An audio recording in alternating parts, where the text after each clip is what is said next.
Sepatu low top sangat berbahaya untuk engkelmu karena tidak menutupinya secara penuh seperti sepatu high. Jadinya pasti sangat mudah untuk cedera.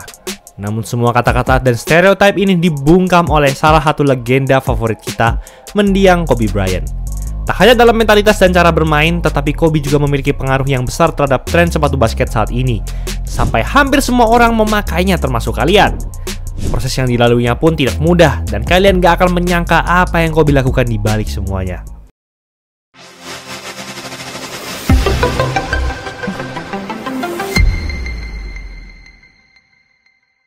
Sepatu Nike Kobe merupakan salah satu sepatu basket paling terkenal di seluruh dunia. Hampir semua orang memakai sepatu ini, mulai dari sekedar untuk bermain-main biasa, latihan, hingga dalam pertandingan resmi.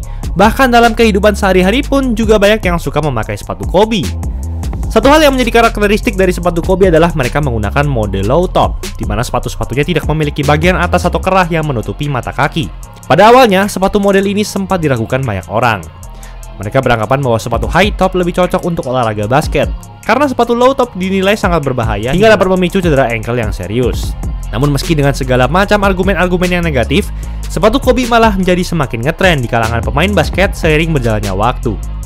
Memangnya apa yang ditawarkan dan menjadi perbedaan dengan sepatu basket high top yang sudah merajalela sebelum memasuki era modern ini? Dan yang terpenting, bagaimana Kobe bisa mengubah pandangan para brand dan orang-orang di seluruh dunia terhadap sepatu low top? Untuk menjawab pertanyaan-pertanyaan ini, mari kita melihat perjalanan karir Kobe Bryant dengan berbagai macam sepatunya. Tahukah kalian, brand sepatu pertama yang mengontrak Kobe sebenarnya adalah Adidas, bukan Nike. Adidas lah yang pertama kali melihat potensi besar Kobe saat SMA. Mereka langsung mengincar Kobe dengan memberinya kontrak sesaat setelah ia dipilih di NBA Draft 1996. Sebagai bocah SMA yang langsung turun ke dunia profesional, tentu saja ini merupakan pencapaian yang luar biasa bagi Kobe. Ia menandatangani kontrak 6 tahun $48 juta atau sekitar 1,5 triliun rupiah sekarang bersama Adidas. Setahun kemudian, Kobe langsung mendapatkan sepatu signature pertamanya, yaitu KB8 atau yang sekarang dikenal dengan nama Crazy 8. Sepatu ini pun akhirnya cukup sukses, sehingga Adidas tergerak untuk membuat lebih banyak sepatu signature untuk Kobe, seperti KB8 2 dan 3. Seiring berjalannya waktu, Kobe makin berkembang menjadi atlet basket utama Adidas. Ya, mirip-mirip dengan Jordan dan Nike pada saat itu. Namun, kejayaan Adidas dengan Kobe tidak berlangsung lama, sebab sepatu signature Kobe berikutnya membuat banyak orang-orang termasuk Kobe sampai geleng-geleng kepala. Pada tahun 2000, Adidas mencoba untuk membuat inovasi baru melalui kolaborasi dengan Audi, sebuah industri otomotif. Dan ini adalah desain sepatu yang mereka bikin, yang kemudian dinamakan sebagai The Kobe.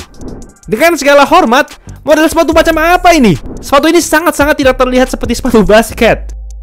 Jika kalian sudah menganggap sepatu ini cukup jelek, bersiap-siaplah sebab Adidas akan mengejutkan kalian dengan model sepatu basket yang jauh lebih kejam. Ini adalah The Kobe 2, lanjutan dari sepatu The Kobe. Kalau ini mah sudah bukan sepatu basket lagi, tapi sepatu astronot. Dan tentu saja, penjualan sepatu ini menurun dibandingkan sepatu-sepatu sebelumnya karena modelnya yang sangat aneh. Kobe bahkan sampai merasa frustasi terhadap model sepatu yang kocak ini.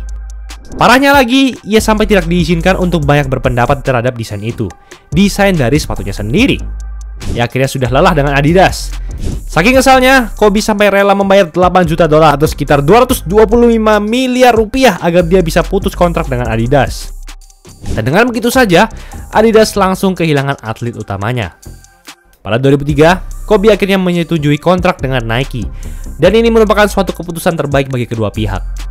2 tahun kemudian, Kobe akhirnya mendapatkan sepatu signature pertamanya bersama Nike, yaitu Zoom Kobe 1. Dilanjutkan juga dengan Zoom Kobe 2 dan 3 beberapa tahun kemudian. Nah, yang menjadi pembeda antara Adidas dan Nike untuk Kobe adalah saat bersama Nike, ia diperbolehkan untuk menentukan desain sepatu signature sesukanya. Selain itu, di era 2000-an, Nike juga berniat dan berusaha untuk membuat sepatu-sepatunya menjadi lebih ringan untuk para atlet. Dan ini merupakan kesempatan besar bagi Kobe untuk mengeluarkan ide revolusionernya. Kobe merupakan fans besar sepak bola. Ia melihat banyak pemain bola yang menggunakan sepatu low top, namun jarang sekali berhadapan dengan masalah ankle. Padahal mereka lebih sering berlari dan berhenti dengan tempo yang sangat cepat dibanding basket. Maka dari itu, untuk sepatu signature berikutnya, Kobe ingin sepatu itu dibuat sependek dan seringan mungkin.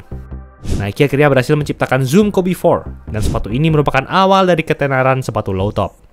Sepatu-sepatu Kobe berikutnya pun mulai menjadi jauh lebih pendek dan ringan. Hingga akhirnya muncul sepatu yang hingga saat ini masih dipakai banyak pebasket di seluruh dunia, yaitu Kobe 6. Pasti kalian sudah tidak asing dengan sepatu satu ini, terutama untuk versi greens dan reverse greens. Kobe 6 bisa dibilang sebagai sepatu basket paling sempurna pada saat itu, atau bahkan hingga saat ini. Bagaimana tidak? Tak hanya sangat ringan, sepatu ini memiliki bantalan yang nyaman dan responsif yang sesuai dengan kaki kalian.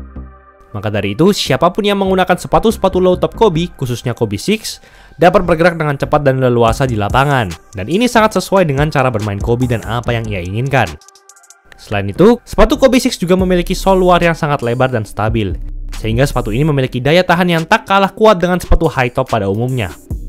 Ini merupakan salah satu hal yang dapat mematahkan argumen jika sepatu low top beresiko tinggi untuk menyebabkan cedera ankle, sebab sejatinya keras sepatu bukanlah bagian yang melindungi ankle kita. Untuk mencegah cedera ankle, sebuah sepatu harus memiliki bahan yang cukup kuat dan nyaman di bagian tumit hingga telapak kaki, karena bagian tersebutlah yang sebenarnya pertama-tama mencegah ankle kita terkilir. Lalu, bagaimana caranya sepatu Kobe ini bisa sangat terkenal dan menjadi penggerak awal dari maraknya penggunaan sepatu low top di lapangan? Padahal sebelum era ini sudah ada beberapa pemain yang terkadang menggunakan sepatu low top. Semuanya berawal dari pertandingan hari Natal antara Lakers dan Heat pada 2010 lalu. Pada saat itu, Kobe terlihat menggunakan sepatu Kobe 6 Grinds-nya. Namun uniknya, tidak hanya Kobe saja, tetapi juga hampir dari seluruh rekan-rekannya memakai sepatu yang sama. Dan para penonton yang duduk di kursi pinggir lapangan juga mendapatkan sepatu ini sebagai hadiah Natal.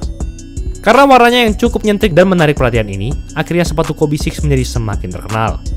Ditambah lagi, sepatu ini merupakan saksi bisu dari segala pencapaian dan perjalanan Kobe untuk menjadi juara hingga legenda. Mereka memiliki nilai warisan yang sangat tinggi. Ditambah lagi dengan performa dan cara bermain Kobe yang luar biasa, akhirnya banyak pemain yang juga mulai menggunakan sepatu-sepatu low top Kobe ini. Siapa yang tidak mau bermain hebat seperti Kobe di lapangan? Karena statusnya sebagai legenda di NBA, ia dapat membawa sepatu low top menjadi sebuah tren hingga saat ini, dan secara tidak langsung telah meningkatkan performa dan intensitas permainan bola basket di seluruh dunia. Dan semua ini berawal dari kekecewaan Kobe terhadap Adidas, dan juga karena ia menyukai sepak bola, itu aja. Bayangkan jika Kobe tidak menyukai olahraga tersebut, kita akan terus menggunakan sepatu high top tanpa mengenal kehebatan dan keindahan dari sepatu low top. Meski begitu, semua hal tersebut bukan berarti sepatu high top tidak dianjurkan untuk dipakai dan akan hilang selamanya. Ada beberapa pemain yang memang membutuhkan sepatu high top untuk menyesuaikan performanya di lapangan. Di sisi lain, ada juga yang memiliki cara bermain yang lebih sesuai jika menggunakan sepatu low top. Maka dari itu, brand-brand olahraga terkenal masih memproduksi kedua jenis sepatu secara seimbang. Namun, dengan banyaknya pemain yang sudah mengetahui keunggulan dari sepatu low top, penggunaan sepatu-sepatu model ini terus meningkat, dan harapan Kobe untuk mengubah tren sepatu basket berhasil terwujud. Itulah episode kali ini. Bantai sale banding harga jersey basket cuma 100.000 doang per setel. Custom jersey apapun bisa di Easy Sportswear, 100% polyester, full print, jahitan rapi, dijamin kualitas terbaik. Gak usah takut kebesaran kekecilan, karena dari ukuran kecil sampai jumbo ada semua. Ada cacat kami ganti 100%, gas check out aja. Jangan lupa like, comment, dan subscribe agar channel ini bisa berkembang dan menghasilkan video menarik lainnya. Thanks for watching, I'll see you in the next video.